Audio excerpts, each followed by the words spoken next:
I always thought my childhood home was hiding something, not in the typical creaky old house kind of way. No, I mean really hiding something. Something alive. Something buried. My parents always told me the house didn't have a basement, but I used to hear noises. Scratching, shuffling, faint whispers rising from beneath the floorboards.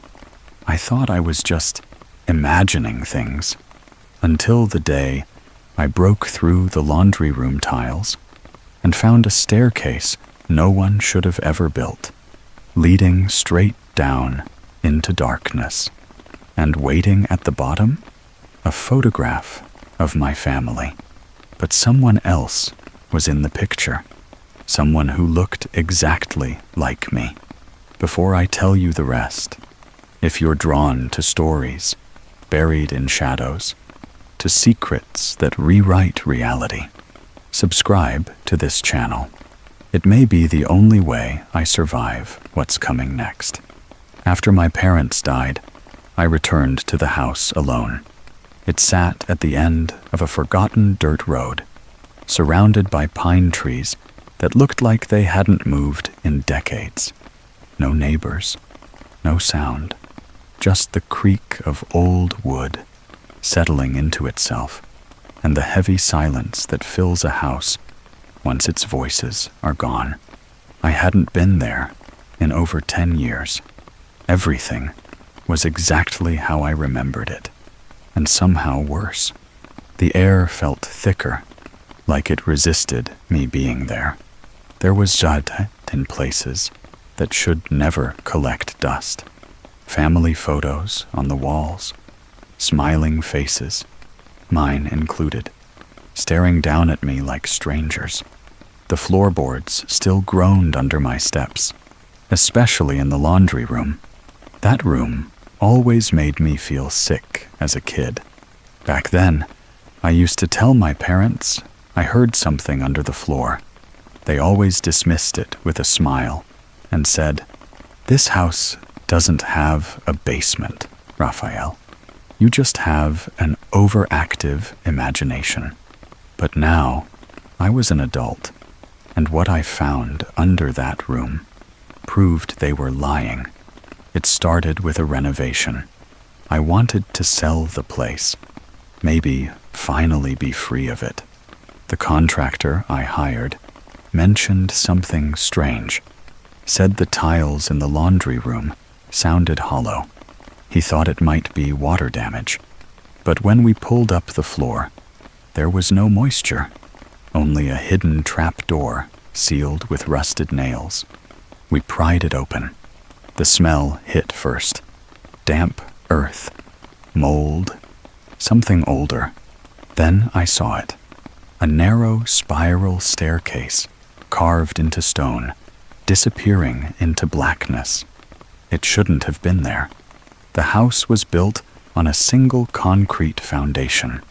No crawl space, no records of excavation.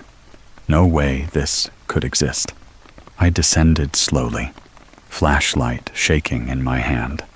At the bottom, the air was cold and wet. The walls were lined with rotting wood shelves, and on one of them sat a photo album wrapped in cloth. I opened it. They were all there. Family photos, birthdays, Christmases, me's home, my parents, and someone else. A boy. He stood next to me in every image. Same age, same clothes, same face. But I don't have a brother. I never did. That night, I had the first dream. I was back in the basement. Only this time, I wasn't alone. The boy from the photographs stood at the end of the corridor. He didn't move. He just smiled. Wide, too wide, and whispered something I couldn't hear. I woke up, drenched in sweat. My flashlight was still on the floor beside my bed, but the batteries were missing. In the days that followed, things began to shift. small at first, lights flickering, objects moving inches from where I'd left them, but it escalated fast. I'd hear soft knocking from underneath the floor, 3 taps, then silence, 3 more. I tried ignoring it, until I found the journal. It was hidden behind the old boiler in the basement, wrapped in plastic. My mother's handwriting. She wrote about a copy, a child who wasn't born, but appeared. She said it looked like me, acted like me, but wasn't me. He watches, she wrote. He remembers, and he's still down there, waiting. That's when I stopped sleeping. That's when I started locking my bedroom door at night. While digging deeper into the basement's secrets, I found something else. A cassette tape, dusty and forgotten, tucked behind a loose brick. I didn't want to listen, but I had to. The tape was my father's voice, shaky, desperate. He spoke about the other Raphael, a copy, something unnatural trapped beneath the house. It looks like him, Dad said, voice trembling. It talks like him, but its eyes, they're black, empty, like the void itself. He described how it first appeared as a shadow in the corner of their vision, then moved closer, mimicking Raphael's laughter, voice, and even memories. They tried to lock it away, sealed it deep below, hoping it would never escape. The tape ended with a scream, jagged and raw. Then, silence. I sat there, heart pounding. If this copy was real, what if it was still down there, growing older in the darkness? The photos I found weren't just memories. They were evidence. Something else lived beneath my feet, and it was waiting for its moment. The nights grew worse. I locked every door, placed chains on the basement entrance, but it wasn't enough. One night, I heard knocking on my bedroom door, slow, deliberate, then a voice, my own voice, whispering from the other side. You took my life. Now it's your turn. My heart froze. I opened the door. There it was, my reflection, but wrong. Taller, paler, with eyes like black holes. It wasn't me. It was the copy. I tried to fight it, pushed it back, slammed doors, locked windows, but it didn't leave. It waits, watching, whispering. I chain the basement door again, but the voice still follows me. It's inside my head. I don't know how long I can keep this up. The copy wants to take over, and I fear one day it will succeed. I left the house, moved away, changed my phone number, my address, tried to erase everything, but it followed me. Emails in my name, accounts I never opened, phone calls from old friends saying they saw me at the house, but I hadn't been back in years. Then, last week, I went to the bank. Someone was using my identity, opening accounts, draining money. I'm scared. I record this message as a warning. If you ever find an old house with windows sealed shut, doors chained tight, don't go inside. Not unless you want to lose yourself to whatever lurks beneath. Because I am Raphael. But maybe there are 2 of us now. If this story chills you, share it with someone who loves the dark truths or fears them. Subscribe, hit the bell, because the next story might be even darker. And believe me, you won't want to miss it. Story 2. The Voice in the Well. A child's cry. But what emerged wasn't human.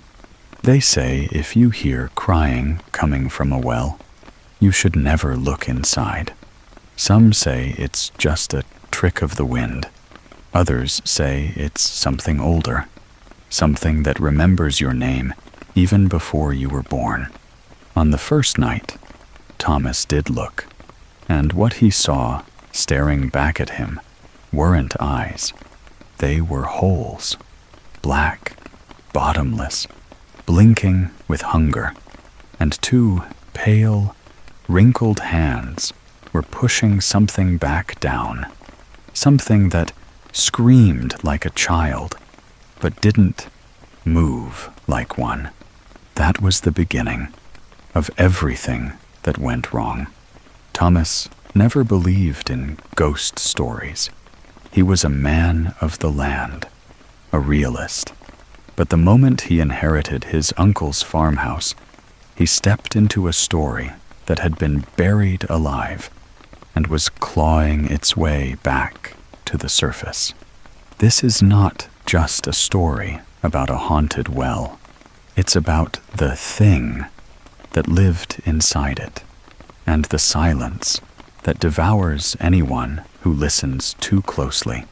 If you're still watching this, and you believe some places should stay forgotten, then subscribe now, because what you're about to hear isn't fiction. It's a warning. Thomas wasn't close to his uncle. They'd only spoken a handful of times, enough to exchange pleasantries and little more. So when the lawyer told him he'd inherited the man's farmhouse, he was surprised and a little uneasy. The property sat miles from the nearest town, surrounded by dense pine woods, and silence so thick it seemed to weigh down the air. The gravel road twisted like a serpent, ending in front of a weathered house that looked untouched since the 1950s. But it was the well that drew his attention. It stood at the center of the overgrown yard, sealed with rotting wooden planks, wrapped in chains that looked hand-forged. Faint symbols had been scratched into the stone, not letters, but shapes, curves, and angles that made Thomas feel nauseous if he stared too long. A neighbor came by as he was unloading his truck, an elderly woman with clouded eyes. She pointed at the well and said just one thing: "Don't listen to it. That's how it begins." Then she walked away without another word. That night, as Thomas stood at the kitchen sink, he thought he heard something just beneath the wind, a child's voice calling for help. At first, he thought it was his imagination, a trick of wind and distance, nothing more. But the voice came again, clearer, closer, a child, sobbing softly, calling, "Hello, please, help me." Thomas stepped outside, flashlight in hand. The night was damp, and the fog had settled over the yard like a blanket of breath. Everything was still, too still. The crying led him to the well. Its chains hadn't moved. The planks still held, but the air around it felt colder, like standing in front of an open freezer door.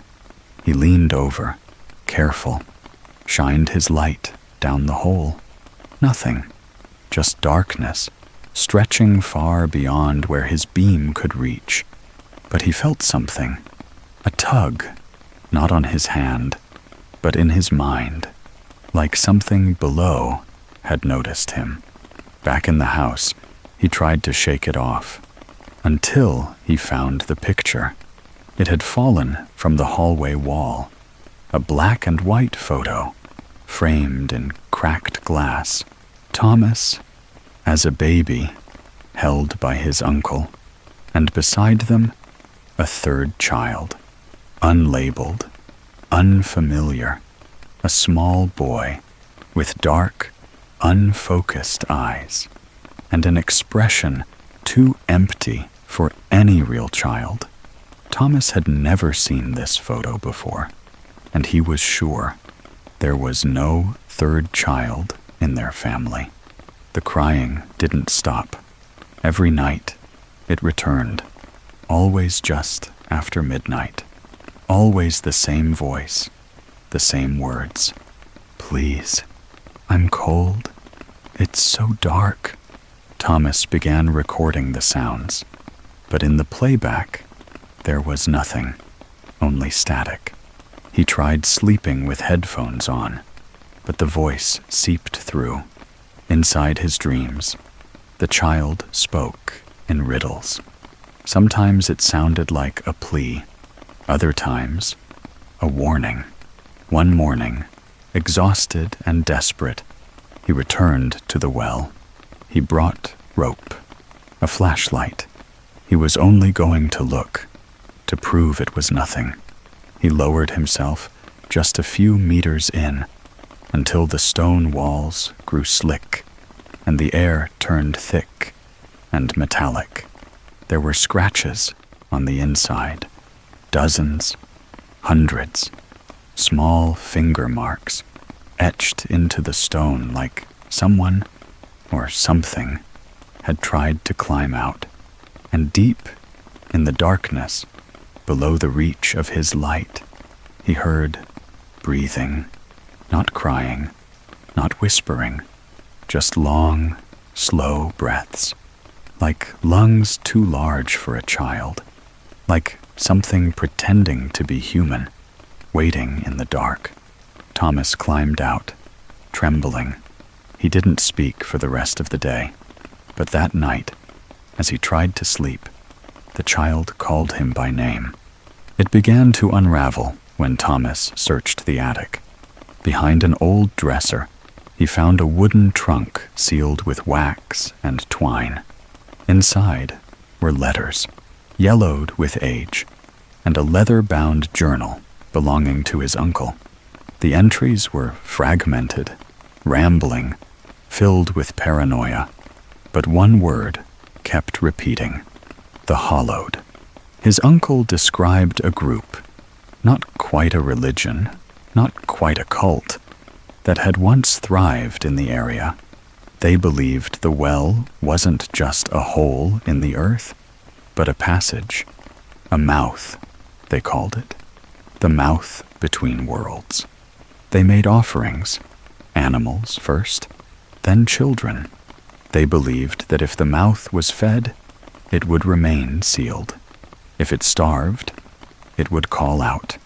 Thomas read the final entries aloud. "I tried to stop them.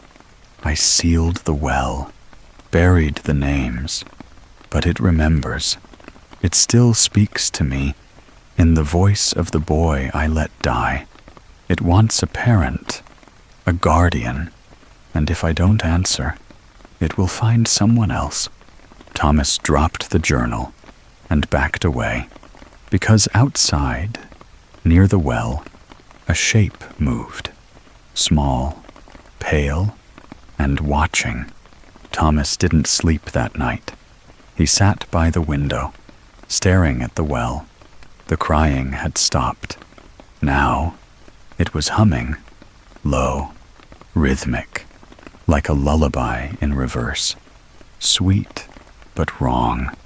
At dawn, he stepped outside, and there it was, a child, standing barefoot beside the well, soaked in mud, head tilted to one side.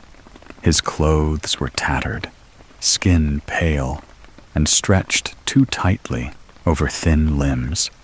But the face, it was the boy from the photograph. Same dark eyes, same emptiness. He didn't speak at first, just stared. Then, in a voice too old for his body, he said, You came back. I knew you would. He said you would be a better father. Thomas stepped back. The boy followed. He left me here, alone. He said I wasn't real, but I remember things. Your name, your face, the way the light hurts. Thomas turned to run. The boy didn't move. He just whispered, I chose you. That night, Thomas found muddy footprints leading through the house. They stopped at the foot of his bed. Pinned to his pillow was a drawing, scrawled in ash and dirt, of two figures holding hands, a man and a child made of shadows. Thomas made his decision at sunrise. He gathered chains, salt, gasoline, and pages torn from his uncle's journal, everything the man had used decades ago to seal the mouth. He wasn't sure if it would work, but he had to try. The well felt different now, larger. The stones seemed to breathe beneath his hands. The symbols his uncle once carved had faded, eroded, like they were never meant to last. Thomas wrapped the chains, poured salt in a circle.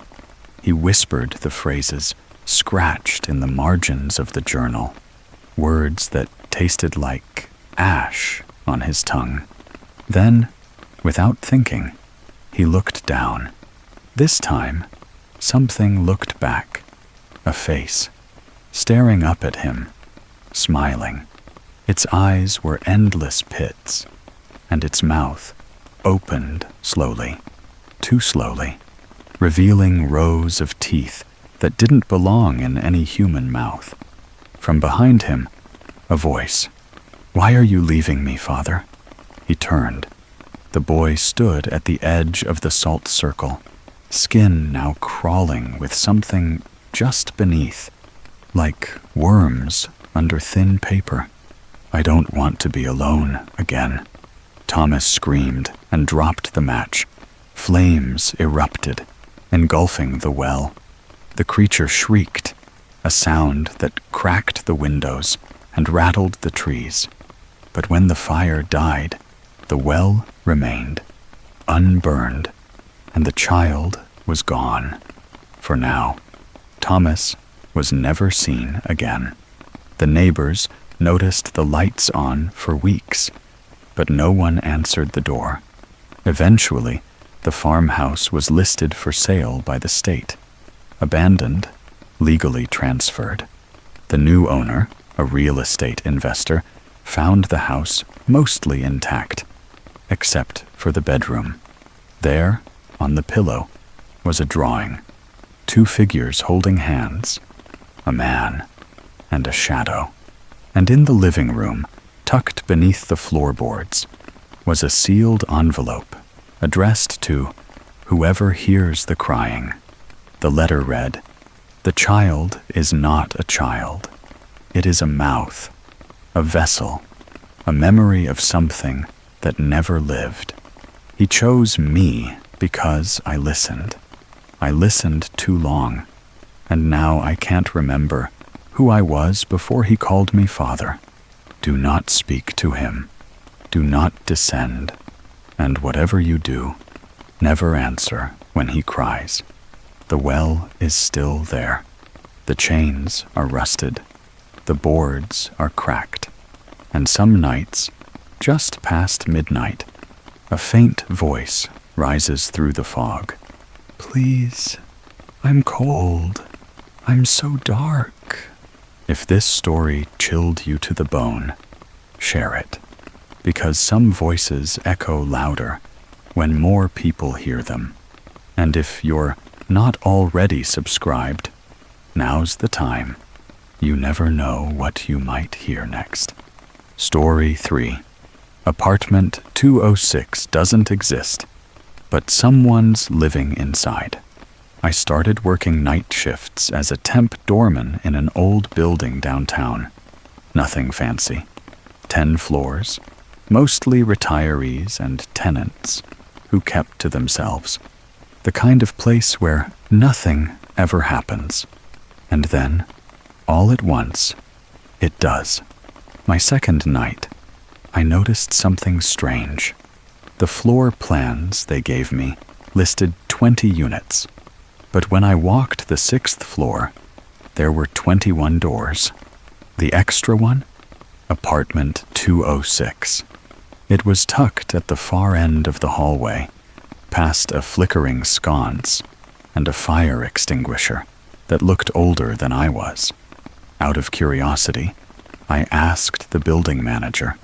He looked confused for a second, then said flatly, 206 was sealed years ago. It doesn't exist. That same night, just before 3 a.m., I saw someone enter it. A woman, barefoot, in an old-fashioned green dress.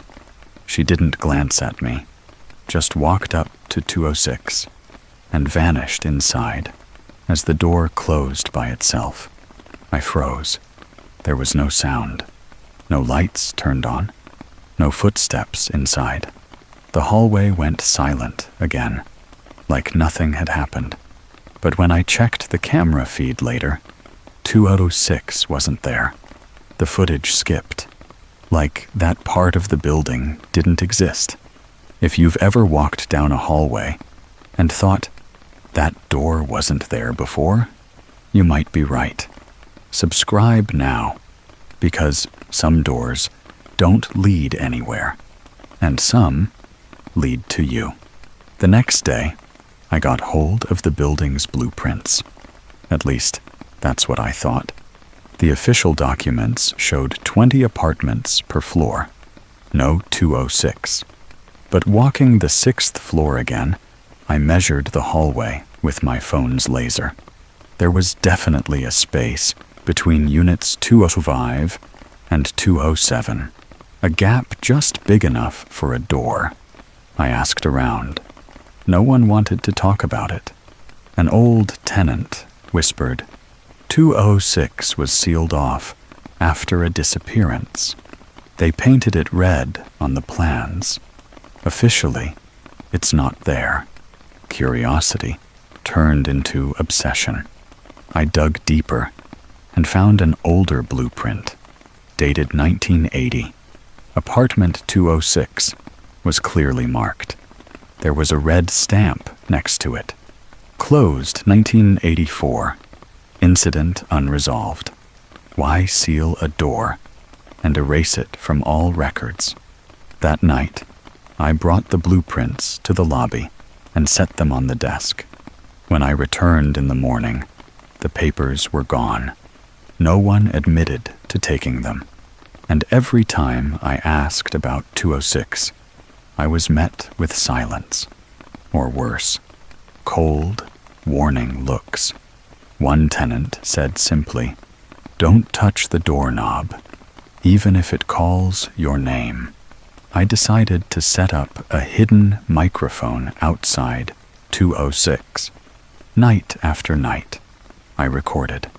At first, only silence, but then footsteps, soft, deliberate, not matching anyone coming or going. One night, a scratchy sound, a vintage record playing somewhere behind that door, songs from the 1930s, and then faint crying, like a child's sobs. I played back the recordings over and over. At one point, I heard a voice, my own, whispering, "Is anyone there?" But I swear, I never spoke. That freaked me out. An ex-employee of the building found me after a late shift. He pulled me aside and said in a low voice, "I was where you are now. Don't go any deeper. That door, it's a trap." His eyes were hollow, like he'd seen something no one should. I felt the walls closing in, and still, the door 206 waits. One night, I was making my rounds when I saw it. The door to 206 was slightly ajar. My heart hammered as I stepped closer. The hallway lights flickered, then dimmed. Inside, the apartment looked frozen in time. Furniture covered in dusty white sheets, a thick layer of dust on every surface. An old clock on the wall was stopped at exactly 2:06 a.m. Then I noticed a photo hanging crookedly. A group of past doormen from the building. There I was, in the picture, but I'd never seen it before. How did they get a photo of me? On the kitchen table, a cup of tea steamed gently, as if someone had just been there. The silence pressed down on me. I wanted to run, but my feet felt rooted. As I turned to leave, a cold breath brushed past my neck. I bolted out the door and slammed it behind me. From the hallway, the door clicked shut on its own. After that night, sleep abandoned me. Every dream pulled me back to 206, looping endlessly.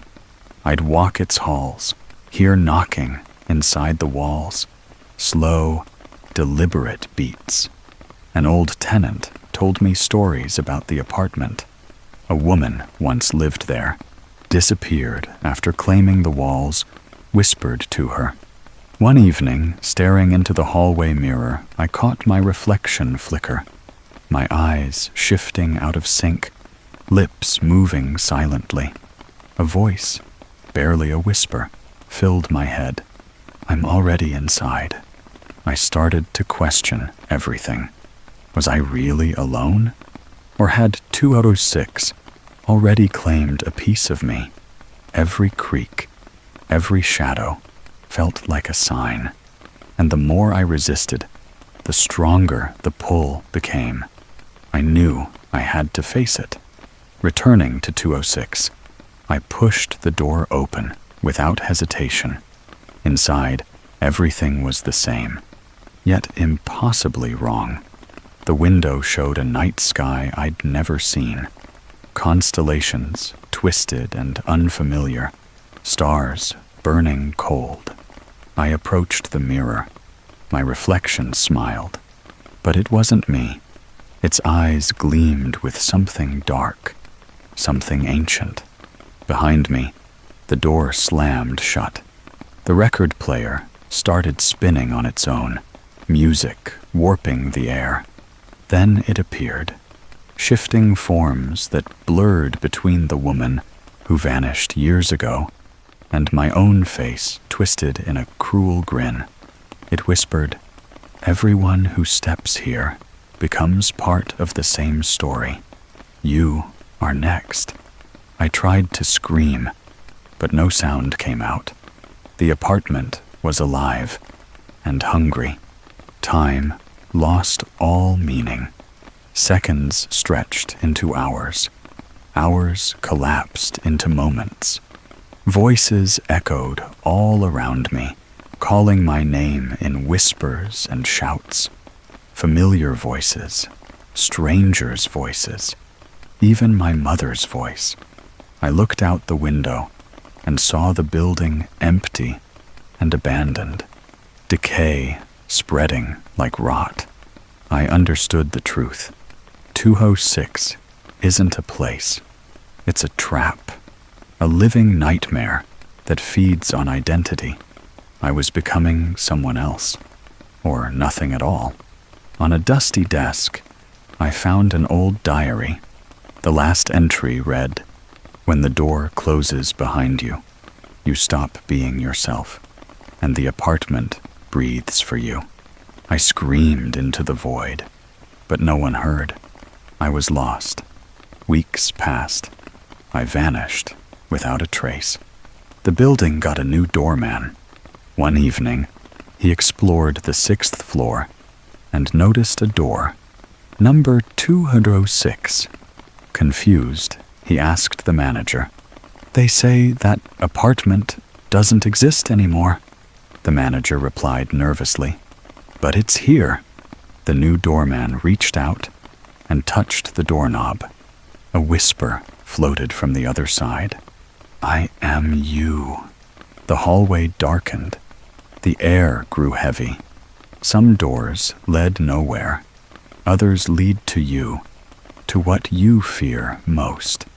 If this story unsettled you, share it, because some secrets grow louder the more they're heard. And if you want to explore more hidden horrors and twisted mysteries, subscribe now. Don't miss what's lurking in the shadows, waiting for its next visitor. Story 4. The Man at Station 34. My first night as the night guard at Station 34 was supposed to be uneventful.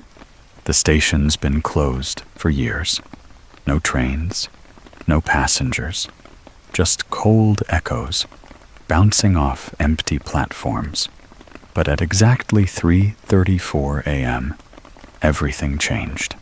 I was making my usual rounds when I spotted him, a man standing alone on the platform.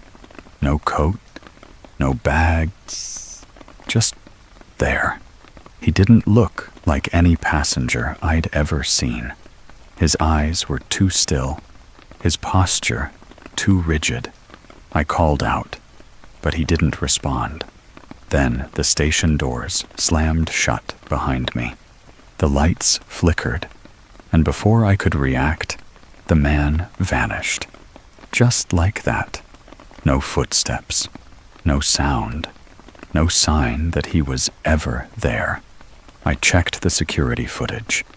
The camera feed at 3:34 glitched, like that moment didn't exist. If you've ever felt watched in a place that should be empty, you'll understand what I felt. And if you want to uncover what lurks in forgotten places, like Station 34, hit subscribe now. Because some stations aren't just stops on a line. They're traps. And the next train might be arriving any moment. The silence of Station 34 is suffocating.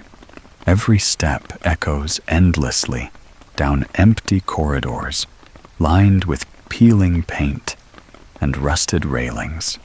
As I paced the platform that night, I caught strange sounds, faint whispers carried by drafts that shouldn't exist.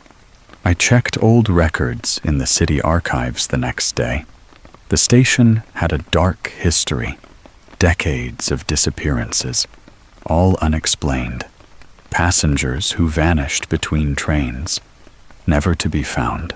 One entry mentioned a passenger who never arrived, seen just before vanishing at exactly 3:34 a.m. I tried telling some locals about what I'd seen, but most just shook their heads or looked away. One old man muttered, "Some places remember. They hold on to those lost."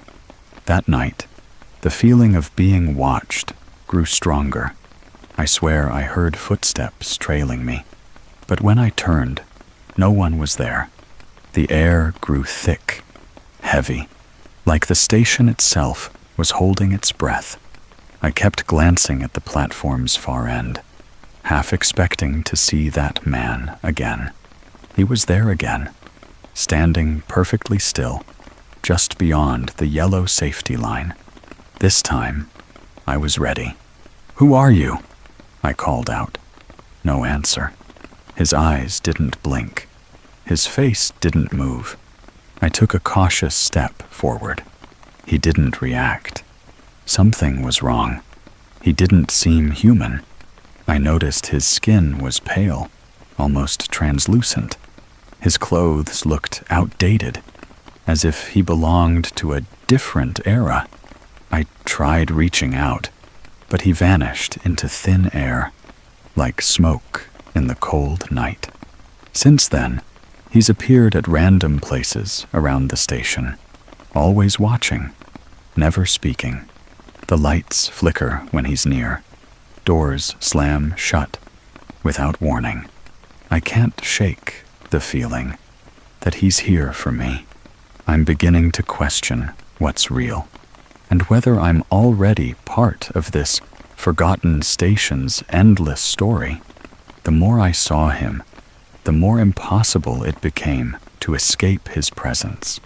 One night, I sprinted across the station to catch up, only to find him already standing on the opposite platform, watching silently.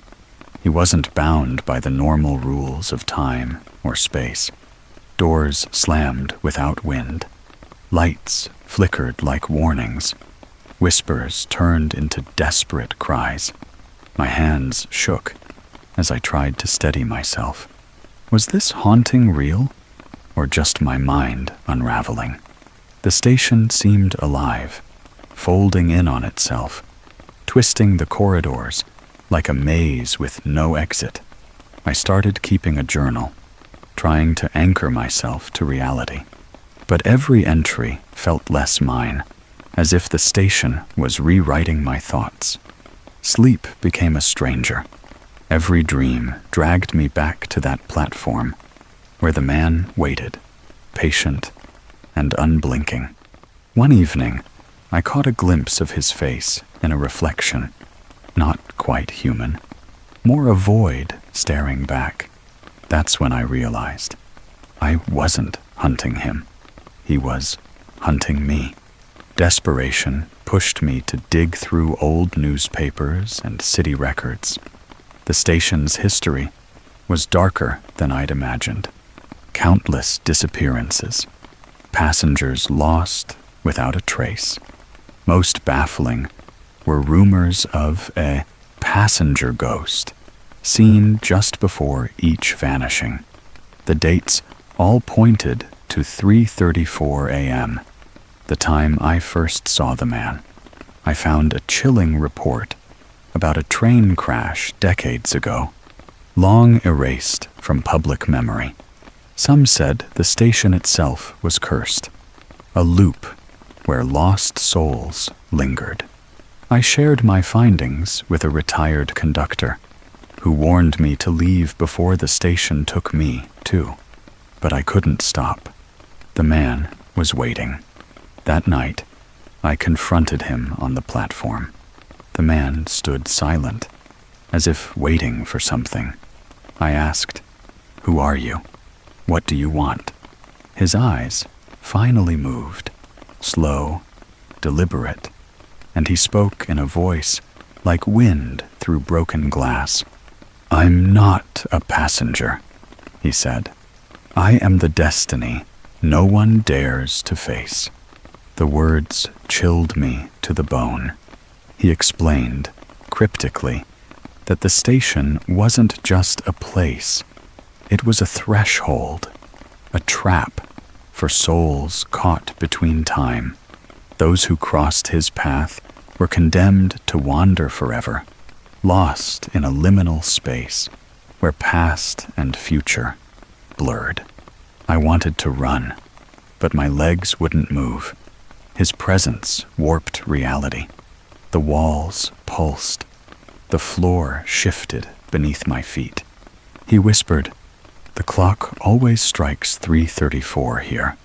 Time is a loop. You're already part of it." Fear gripped me like ice. I realized I was trapped in something beyond human understanding. The station folded in on itself, a labyrinth with no exit. Time stopped and raced all at once.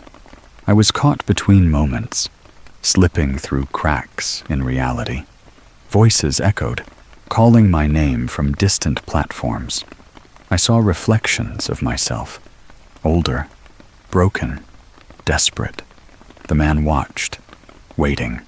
I tried to escape, but found only endless tunnels and looping corridors. Each step led me deeper into the station's heart, a void swallowing light. I understood. This was the fate of everyone who saw him, a purgatory between life and death. I screamed, but sound dissolved into silence. The station breathed around me, alive with trapped souls. And as the clock hands froze on 3:34, I knew I was lost forever. Weeks passed. I disappeared without a trace. The city assigned a new night guard to Station 34. On his first night, he patrolled the platform and saw it, the man, standing silently at exactly 3:34 a.m. The new guard called the manager, who warned nervously, "That passenger, he doesn't exist. No one has seen him and lived to tell." The man's eyes locked on the newcomer. The lights flickered. The air grew cold. The man whispered, "I am you." The station seemed to inhale a dark breath, trapping the new guard in its endless loop. Some stations aren't stops. They're prisons. If this story unsettled you, share it with those who dare listen, because some encounters never end. Subscribe now for more hidden horrors lurking in forgotten places. And remember, the next time you wait alone on a silent platform, you might not be alone. Story 5. The 3:33 a.m. shower entity. Every night, like clockwork, I step into the shower at exactly 3:33 a.m. It started as a strange habit, a moment of silence in a world that never truly sleeps. That night, the water was warm, comforting even, but suddenly, it turned freezing cold. I tensed, expecting it to return to normal. Then, I saw it, a shadow lurking just beyond the steam. Not quite human, not quite solid. It shifted like smoke trapped in water, curling around the shower head. My heart pounded. Was it real, or just my mind twisting in the dark? The air grew heavy, thick with something unseen. My breath formed quick clouds. My skin prickled with a chill no water could explain. From that moment, my showers at 3:33 a.m. became battles. The water scalds, then freezes. The shadow lingers, watching. If you've ever sensed a presence where there shouldn't be one, you're not alone. Subscribe now to uncover the terrifying truth behind the 3:33 a.m. shower entity. Because some shadows don't vanish when the water stops. After that night, the shadow never left. It moved with the steam, a shape that shifted and stretched, sometimes like a man, sometimes like smoke curling in a breeze. I tried to ignore it at first, pretended it was my mind playing tricks with the swirling mist. But the shadow responded. The bathroom would grow colder, the mirror fog thicker when it was near. I caught glimpses of it in the glass, a silhouette just behind me, disappearing when I turned. One night, I reached out through the steam, trying to touch it. My fingers met nothing but chilling mist. It was like the shadow was alive, watching, waiting. The fear started to crawl beneath my skin. Was it trapped in the water? Was it bound to the steam? Or was it something older, darker? Every night, the presence grew stronger. Every shower became a fight between warmth and ice, light and shadow. And I knew this wasn't something I could run from. The water betrayed me. One moment scalding hot, the next freezing cold. A torture I couldn't escape. The shadow wasn't just watching anymore. It was tormenting me. The heat burned my skin. The cold numbed it. And in between, the shadow whispered in silence, filling the room with an oppressive dread. I started losing track of time. Sleep slipped away, replaced by nightmares drenched in water and shadow. I could feel its hunger, the way it fed off my fear. Every drop of water became a battleground. I tried turning on the lights, but they flickered like they couldn't fight the darkness. Every time I stepped into the shower, I wasn't alone. It was waiting, patient, hungry. I realized this was no ordinary haunting. This was a presence bound to the hour, to the water, to me. And it wanted more than just to scare me. It wanted to consume me. One night, I decided I wouldn't run anymore. I stood under the shower, water pouring over me, steam filling the room. The shadow appeared again, thicker this time, swirling like a living storm.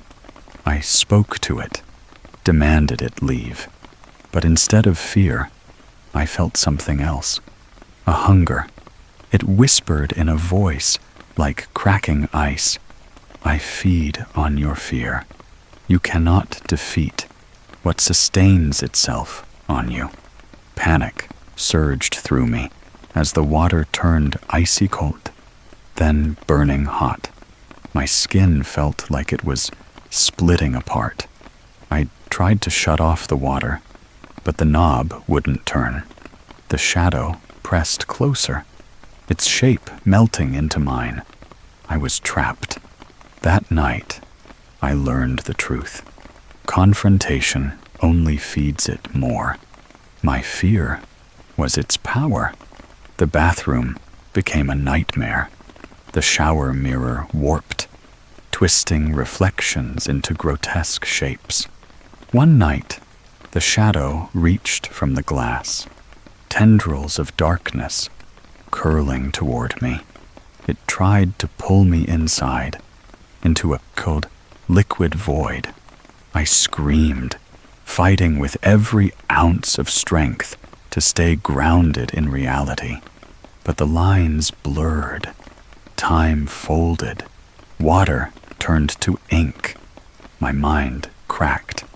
I saw visions, endless corridors, faces screaming without sound, shadows that whispered secrets too terrible to speak aloud. I was losing myself.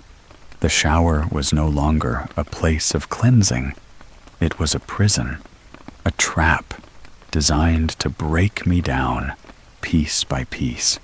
And the shadow waited patiently for the final surrender. After that night, I thought I was free. The shadow vanished. The water stayed warm. I dared to hope the nightmare was over. But then, in the mirror, just as the steam began to clear, I saw it, a dark shape, lurking behind my reflection. Not quite mine. It smiled, a silent promise that it was still here, waiting. I realized the shadow never truly leaves. It lingers, feeding on the fear of those who remember. Every 3:33 a.m., it returns, ready to pull its next victim into the cold, dark depths. So if you ever hear the water turn cold in the dead of night, or see a shadow in the steam, don't look away. Look closer, and be ready, because some entities don't disappear with the dawn. If this story unsettled you, share it with someone who dares listen, and subscribe for more tales that will haunt your darkest moments, because sometimes the scariest shadows are the ones we invite in. Story 6. The book that refuses to be forgotten. I never believed in cursed objects until I found that book. It wasn't in some shadowy attic or haunted library, but in a forgotten corner of a dusty second-hand bookstore. The leather cover was cracked, pages yellowed and brittle. It called to me, silently begging to be opened. The moment I flipped the first page, the air shifted. The words rearranged themselves before my eyes. Symbols I couldn't understand. Sentences that seemed to whisper secrets I wasn't meant to hear. I tried to close it, but the book wouldn't let me. It was as if it had a will of its own. I felt my pulse quicken, a strange tension knotting in my chest. This wasn't just a book. It was alive. Every time I looked away, it seemed to change. Pages shifting, revealing new messages, warnings. I wanted to put it down, to forget what I saw, but the book held me tight. That's when I realized some knowledge isn't a gift. It's a trap. If you've ever felt trapped by knowledge you wish you didn't have, subscribe now and follow this story, because some secrets refuse to be forgotten, and this book was one of them. I thought ignoring the book would make it disappear, but it didn't. No matter where I put it, it came back, resting on my desk, open to pages I hadn't seen before. Words shifted as I watched, revealing threats, cryptic warnings, and names I'd never heard. Sometimes, late at night, I could swear the pages whispered, soft, unintelligible murmurs pulling at my mind. I felt a presence, something watching from the shadows. The book was controlling me. I stopped leaving my apartment. Friends called, but I avoided them. My life narrowed down to the book's pages, its secrets bleeding into my thoughts. Sleep became restless, dreams invaded by half-glimpsed horrors. I realized the book wasn't just paper and ink. It was a cage, a prison for my mind. And it wasn't done yet. Days blurred into nights. I lost track of time. The book was all I could think about. Visions haunted me, shadowy figures, ancient faces carved in stone, eyes that stared from the darkness of my dreams. The book grew heavier, as if it weighed down my soul. I tried to stop reading, tried to resist. But the book whispered louder. It promised secrets no one else knew, power I could never dream of. I craved its knowledge, even as it destroyed me. I wasn't sure if I was awake or trapped in a nightmare. The book was alive, and it was feeding off my fear and obsession. One night, the book revealed its secret. It spoke directly to me, an ancient entity, older than memory, bound to the pages. It told me it feared oblivion, the erasure of its existence. It needed me to remember, to keep it alive.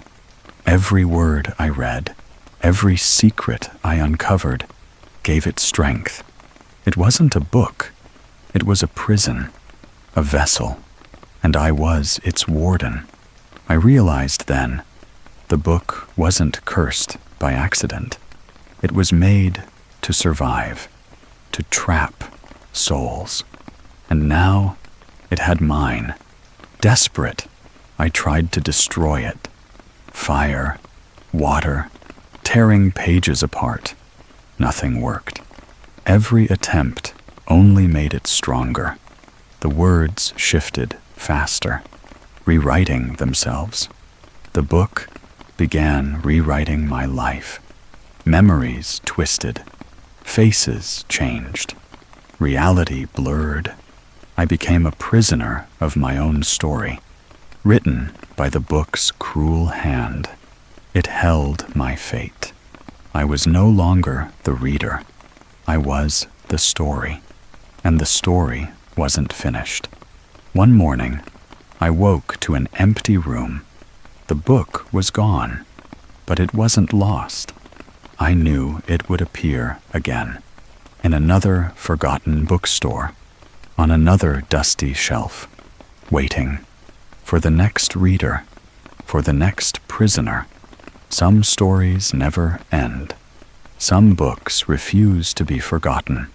If this story unsettled you, share it with those who dare listen, and subscribe for more tales that will haunt your mind long after the last page, because some knowledge is better left unread.